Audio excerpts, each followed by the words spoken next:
Hi, I'm Karen, and welcome to Tasty, Healthy, Quick, and Cheap. Cheap as in inexpensive. This is our second episode, and we're calling it The Chicken Show. You'll see why in a couple of minutes. The goal of this program is to help you prepare tasty, healthy, inexpensive meals and sometimes snacks in under 30 minutes, maybe quicker. I'll show you exactly what tools you need, how much it will cost you to make each meal or snack, and what nutritional benefit there is in each ingredient. The recipe and my cable email address will be posted at the end of this episode today, so you can send me your comments and suggestions for future shows, and of course download the recipe if you want. Understand that this is a show about preparing simple meals, so if you're tuning in hoping for a complicated meal that requires lots of time and preparation, well, no, this won't be that, but maybe you'll like what we do anyway. Today, once again, I am joined by my culinary technical associate, Laura, and Laura will be doing the behind-the-scenes stuff for me that will keep the counter space here nice and clean and uncomplicated and things chopped, etc. Laura is a great home cook and will be helping me put together the best show possible for you. Now, here's a disclaimer. I'm not a doctor or a nurse or a nutritionist. I'm just an amateur home cook with a biology and health background who just loves to cook tasty, inexpensive, healthy meals.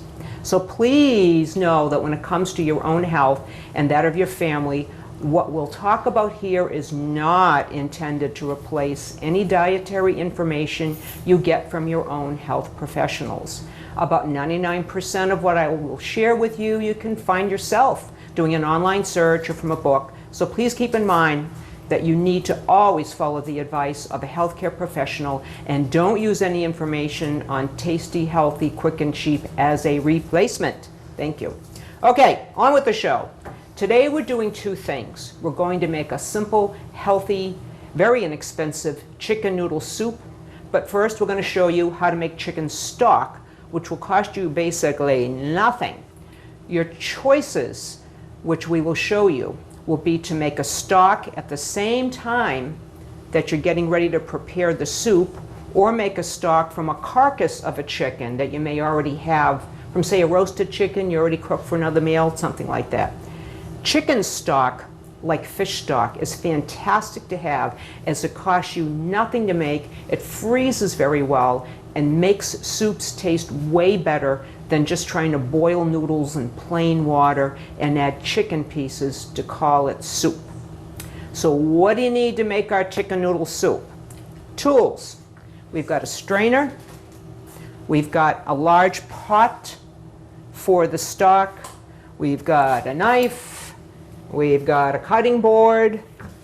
And we've got some clean string. This will be different, we'll show you. This will be kind of the word of the day with the string. Okay, food for the stock and the soup itself. First of all, this is a 30-minute or less recipe to actually make the soup, but the stock you're going to want to do either earlier that day or maybe even the night before, then pop it in the fridge. So step one is called poaching the chicken. Poaching a chicken is kind of like a real lightweight boil. So you can do this the night before or a few hours before you're ready to have your soup, because it's going to take about an hour and a half to cook the chicken in the stock. Your stock is water, vegetable, herbs, and whatever meat or chicken or fish you're putting into it for that meal. So first thing you want to do is you want to buy a young chicken, and Laura will show me a chicken. Thank you. You want to buy a young chicken, not the roasting kind that has the pop-up thermometers in it. These chickens are a little bit more tender, and they're really made for things like making soups. So you're going to need a chicken. I have gone to the trouble of already rinsing this, took it out of the package, and I rinsed it. So it's nice and clean and ready to use, and we'll do that in a minute. Also, when you clean a chicken, what you'll have inside of it is gizzards. And if you haven't bought a full chicken before, what you're going to get is a packet like this inside the chicken cavity.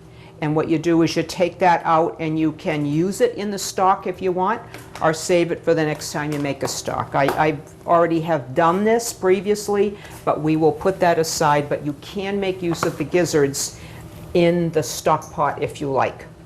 So we've got some water. Here's our stock. I made this already, so this is going to be sort of a demo only to make the actual stock. The soup we're going to cook live. Okay, so you've got water in the pot that I've already done, and you've got leftover vegetables that are still healthy. You don't want to use rotting vegetables, but things like chopped onions, celery, carrots, mushrooms, maybe a little bit of green pepper. So Laura is going to do a quick chop of these vegetables to put them in the stock water here. So again, first we've got water, and then we're going to add these vegetables to it. Herbs. This is an example of what we can put inside the cavity of the chicken. You want to give your chicken a little bit of flavor.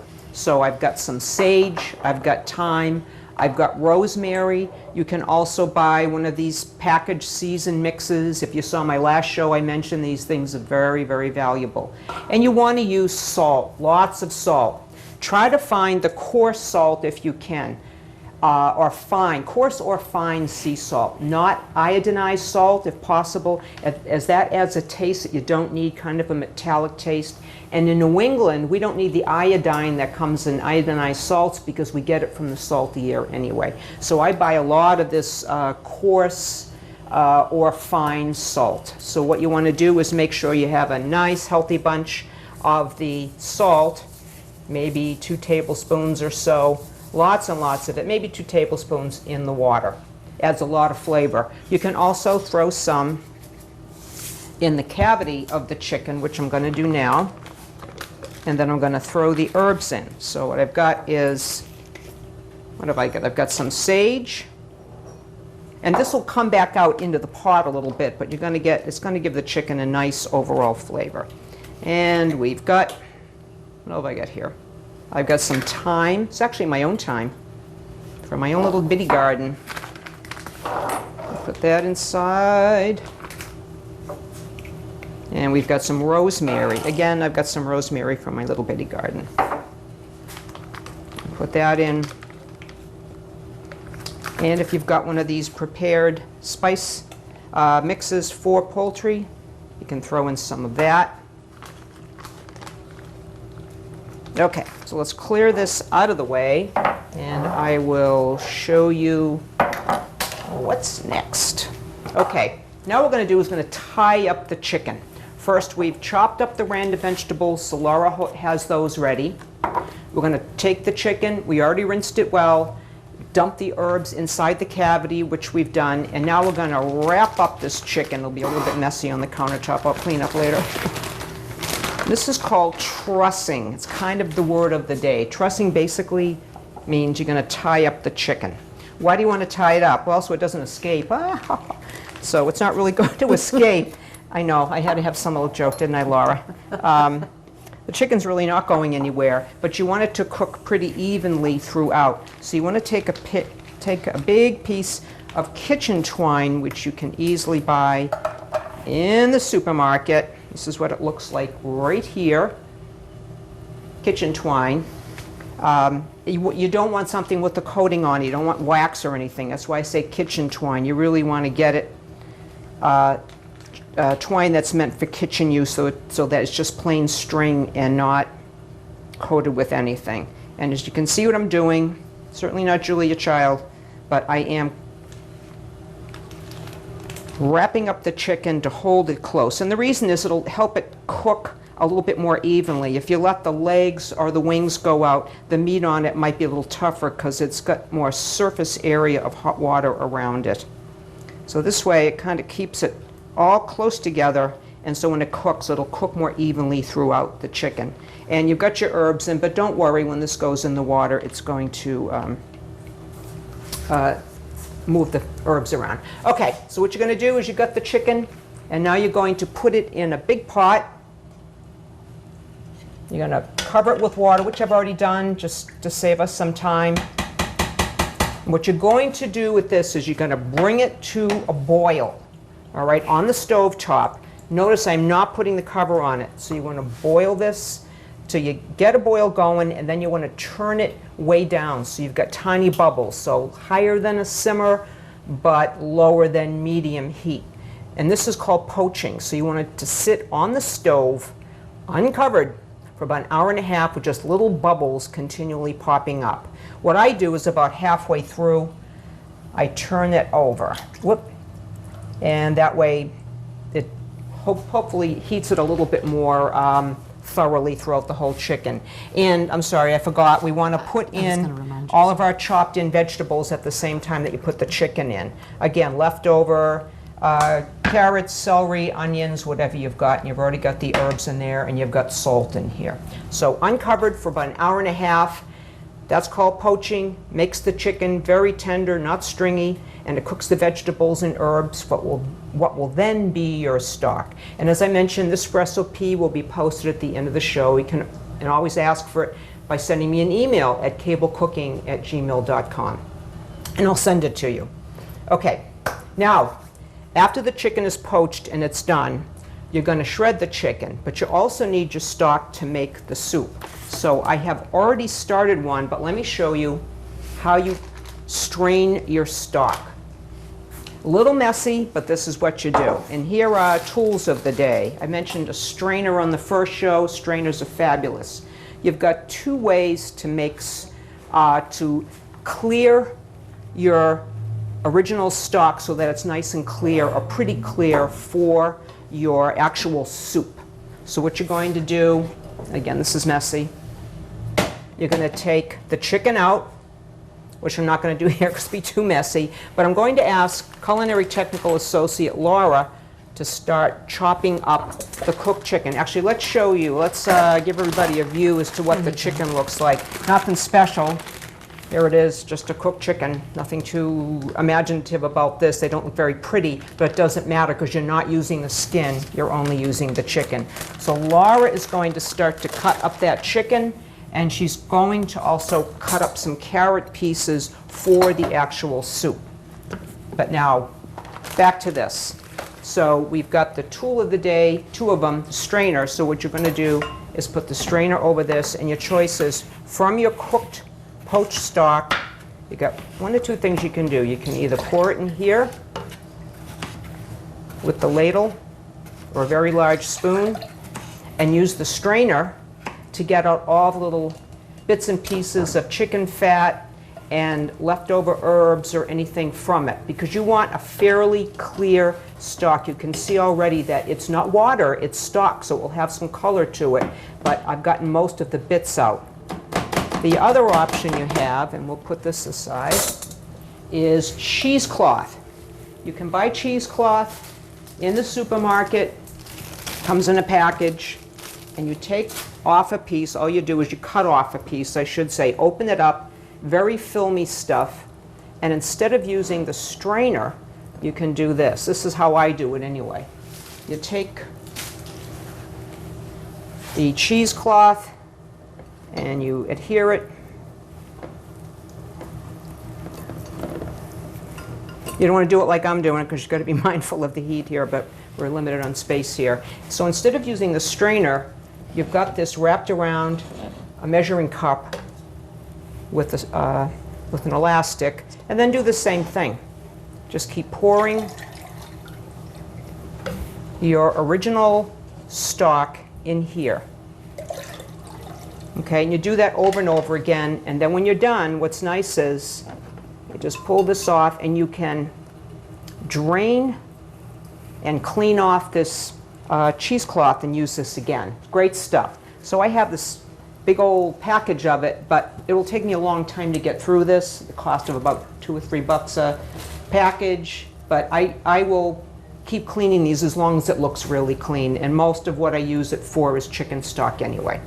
Okay, so you've got the strainer or the cheesecloth.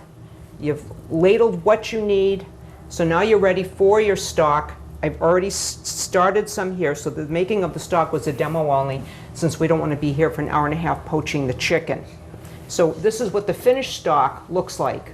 I've already strained a little off in this pot, so while Laura is shredding the chicken for the actual soup, she's going to peel and cut up some carrots too that'll go in the actual soup. Now remember, when you make the soup, you only want to heat up enough stock for the amount of soup you want. Let's say you've got 4 people having dinner with you or lunch and you want to do 1.5 cups per person, your choice. But when you make the soup, you don't want to keep reheating the stock. You want to take stock that you don't need, and you want to take a little Tupperware container. The measuring cup has told you exactly how much you have. So let's say you ended up making 8 cups of stock because you've got a big pot with lots of water, but you're not going to use it all. You take what you're not going to use, you put it in the Tupperware container, pop a lid on it, put a label for the date and the number of cups you have in here, put the lid, and then you pop it in the freezer. So next time you make chicken noodle soup, you've already got stock already. This stuff will sit in the freezer for maybe, I leave it for a couple of months or more. Then when you're ready to make chicken again, chicken soup, you've got your stock already. So when you actually make this soup, you've got your stock. Like I said, I've got some in here that I already started cooking in the interest of time. Too bad we don't have a smell thing in here. It'd be really great. So you want to heat up the stock. You want to add some salt. I'll put in a little bit more. Not very glamorous here, but roughly a tablespoon for a whole pot. If salt is used properly, it's a fantastic item to have. All right, first thing you want to do is you want to cook your carrots because they're dense vegetables and they need as much time, the most time, I should say, to cook. So you're going to throw out all the carrots that you have, again, trying to plan on how many carrots you'd like to have for 4 people. So then you can put the lid on if you want to speed it up. Raise your heat a little bit, and we will do this live, more or less. So we're going to heat the water up to a boil with the carrots. Cook them for about 5 minutes until they're firm, not mushy, until they're firm but partially cooked. And then you're going to add some egg noodles to this. So we're going to let this go for a couple of minutes, 3-4 minutes.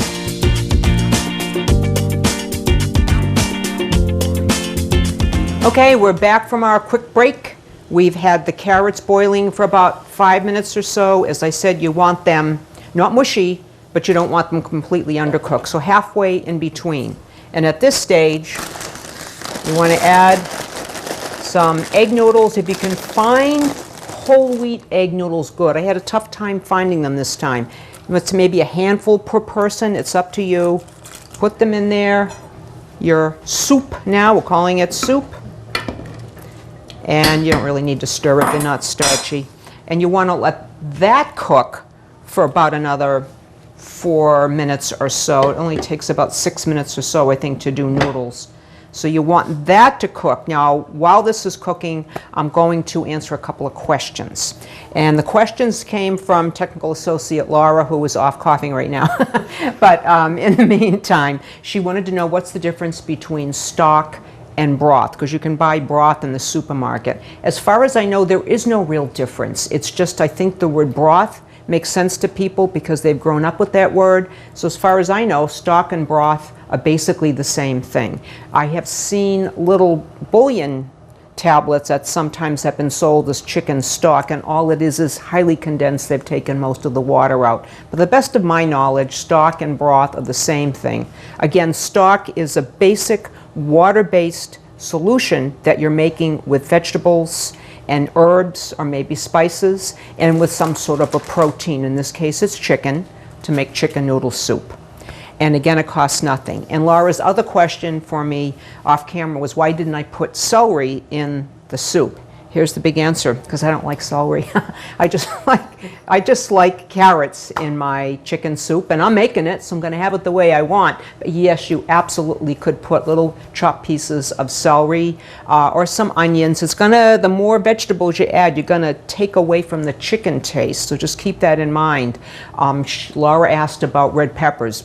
Too strong, I think. Even green peppers might be too strong. I like my chicken noodle soup to be kind of old-fashioned and simple. So I just put in carrots into the soup, again made from the stock that already's got some nice herbs, and I've added a little bit more salt. So let's give you a tip for the day while we're waiting another minute or two for the noodles to cook. And the tip of the day Same tip I gave if you watched the first show, and that is spices. If you don't have a lot of spices in your kitchen and you want to try some without spending a lot of money, go to the international food section of the supermarkets or in with the Spanish-based food products, and you'll see these wonderful little spice packets for about $1 a piece. They also will sometimes have the small bottles of spices, and those also are far less expensive than buying spices and herbs in other parts of the store. So check that international section. You can also go to places like the Ocean State job lots, sometimes in the home goods kind of stores, and you can find them for pretty inexpensive or cheap, as I like to say. You always want to check the expiration date on any spice or herb you buy anywhere and make sure it isn't due to expire in the next couple of months, which means it won't be as flavorful as it would be with a better expiration date. Frequently, the expiration dates go out a year or two. So again, this is the kind of packet you can look for when you're in the international section. Alrighty, so now I think the noodles have probably cooked. Again, we're going 4 or 5 minutes with the noodles. And now, thanks to Culinary Associate Laura, Technical Associate Laura, she has given us some shredded chicken. Remember, the chicken came from the chicken that you poached in this big pan originally, and then we took it out and we ended up with a chicken that now, because it's been taken apart, looks more like this. We didn't take off all the meat because this is just for demo purposes. But it's the last thing that goes in the chicken. So you want to just heat it up for a couple more minutes. The chicken's been cooked. You just want to make it warm. And once again, when you're cooking this, you're going to only use the amount of stock and noodles and chicken and carrots that you want for that meal. I found out the hard way that I made a bunch one night the first time I tried this, and then waited a couple of days and started to do the leftovers, and everything was pure mush. The noodles will mush, the chicken will be crummy, the carrots will get mushy. So just take your stock that you've got in the fridge or in the freezer, unfreeze it, and make just what you need for that meal, and everything will taste nice and fresh. Okay, also notice when we made this, we didn't have to use any packaged plastic products, which means no plastic waste in our landfills, which lasts basically forever, for eternity once it's in there, which is no good for our environment. If you used any canned anything in this, which you shouldn't, our next show will go back to cans. Make sure that you recycle everything, right? My culinary technical associate Laura is still coughing, is very big on recycling. All right, so this is just about done, so let's talk about cost. So the basic cost of this meal, along with the basic nutritional information, is as follows. What did you spend? The whole chicken that we bought could be, I should say, generally between $1.30 to $1.60 a pound. These were this demo chicken that we put in the stock pot, and the one that I had Culinary Technical Associate Laura chop up for us was about $7 for a 5-pound chicken. When you buy the young chickens, they're generally only going to be about 5 pounds anyway. You wouldn't want some massive thing. Think about the pot. A 5-pound chicken really filled this stock pot. This is a good sized pot. So that's another reason for using the young chickens in these. So about $7 for a 5-pound chicken. Carrots, you might spend $1 depending on how many chopped up peeled carrots you put in your soup. The herbs that you use, I don't know, maybe 25 cents. Onions and other vegetables for the stock, again, just a few cents depending on what you had. A whole onion only cost under $1. You chopped up half an onion for the stock, less than 50 cents. The water to make the stock, $0. So the total price for the ingredients are under $10. Nutritional benefits, you get lots of vitamin A. I'm going to shut this off. A little vitamin C from the carrots, and lots of protein from the chicken. I'm not mentioning sugar. I'm not mentioning fats. You get some chicken fat in here, but it's not going to hurt you any because it's just not going to be much of anything in it. But you're getting vitamin A, vitamin C, and you're getting lots of protein from the chicken. So it's very healthy. Calorie-wise, Ooh, I'd say well under 300 calories for maybe a cup and a half of soup. Yes, there are noodles in it, but not that many. Nutritional benefit of the noodles, I forgot to check on that. I really aren't any, but they taste good. Just high in carbohydrates, but not that bad. Yeah, a little bit of protein, I guess, in the noodles. I didn't think about that before. But anyway, it's a very healthy, low-calorie, very inexpensive means of producing a soup to feed your family. So that's it for today's show. Thanks for watching and listening, and please stay tuned for the full recipe and my email address where I welcome your comments, questions, and suggestions. So cheers to tasty, healthy, quick, and cheap eating. Thank you.